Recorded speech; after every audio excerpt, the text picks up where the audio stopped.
Greetings, my name is Adison Hoskins, a third-year pre-occupational therapy scholar hailing from Sumter, South Carolina, and this is my video for the RA returner application. Question 1. What part of your role brings you joy, and how can you preserve that next year to spark in new and returning members of your team? The number one part of my job that brings me joy is the connection with the residents. Being able to see them thrive and succeed in all their endeavors, whether it's life, relationships, or schools, makes this entire job worth it. And to preserve that, I would really just encourage new and returning members to really fight for that connection with their residents. Even if the residents may seem standoffish or quiet, be able to go up to them and just say, hey, how you doing? Because just that one bit of connection helps build retention and makes residents feel overall safer in this environment. Question 2. Tell us about a successful way you helped to build connection or community with your residents this year. What did you do? How did your residents engage or respond? And what was the overall goal or impact? So the most successful thing I feel like I was able to accomplish this semester was my October event, which was called Homecoming 101. It was just an overall event of telling residents what to expect for homecoming, how to stay safe, but also how to have fun, and just an overall general summary of homecoming at an HBCU. My residents really liked it because we got to do not just like safety tips and tricks and just how to be smart and have fun, but we also got to learn a couple of line dances. And they're in my post survey, a lot of their feedback really inspired me because they felt like the event really did help them, and they felt a lot more comfortable, informed, and ready for homecoming. Question 3. Reflect on a moment this year in your role as student staff when you did not meet expectations or made a misstep. What feedback did you receive and your supervisor, fellow RAs, DAs, or residents? And how did you take accountability and adjust your approach? So for that question, I would say that my biggest misstep this year has definitely been with my strike-ups. I wasn't very diligent with doing them each month. And for that, my main repercussion for that was my RD making sure that I still had that connection with my residents. And I now know, just going into that yes, I do have my connection with my residents, but I definitely do need the strike-ups to just show that on paper and have a physical data set for that. Question 4. Describe the overall narrative of your evaluation, highlighting both accomplishments and growth areas. How does this feedback inform you of your understanding of yourself as a staff member, and how will it shape the way you approach the role as a returning staff member in FAMU housing?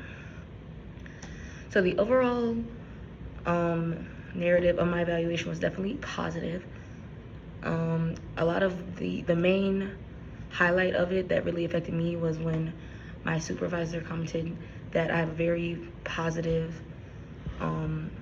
atmosphere, and being that really contributes to both, he said, morale and bonding and development, and he says that my active participation really goes a long way.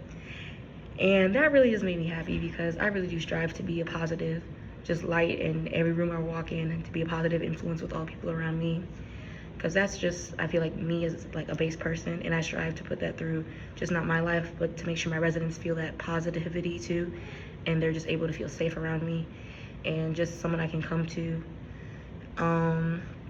One of the places I could definitely work on was with my actual like some of my tasks, specifically my strike-ups, which is doing them more consistent and actually submitting them and getting the overall percentage that's been required. And with the overall, in general, of the evaluation, I felt like it was very positive. My RD rated me higher on some things than I thought of myself. So then that's just making me realize that I really am doing what needs to be done to reflect positive, not just on me and make a positive influence for my residents, but overall positive influence of FAMU housing. And that's just really making me feel like this is the job that was really meant for me, and returning, what I would just grow tenfold as a person and a FAMU student. Think back to a challenging moment in your student staff role, whether it involves a resident concern, facility issue, or unexpected situation. How did you approach resolving it? What issues or strategies did you use? And what did you learn that will shape you and how to help you handle similar situations in the future?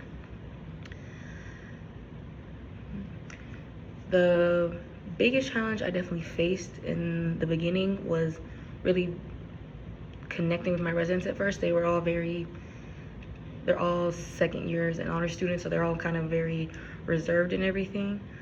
But I feel like the more I was able to do events and just have like tabling sessions for them just to come into the community room and we can talk, I feel like a big part of that was when I was able to do their roommate contracts earlier in the year, where I bought everybody donuts and they would just kind of come in and we would chat and I would just get to know them more and start to break down that barrier of just, oh, you're just living in a room. Like, this someone is like someone I can actually rely on, or someone I can actually go to.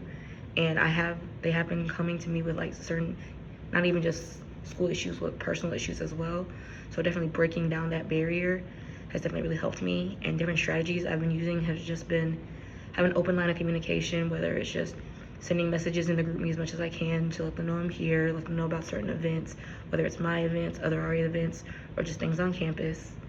So I definitely think that's what's best equipped for me to handle with other residents. If I get more like standoffish residents, just be able to break that barrier down and connect with them more.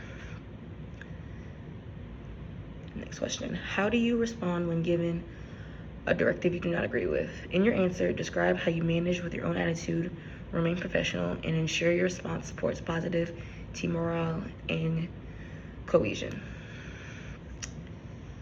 Well, when receiving a directive I don't agree with, I do have to take into account that maybe I might not agree with it personally, but maybe it's better for the greater good. And that's just an aspect of any job and any aspect of life.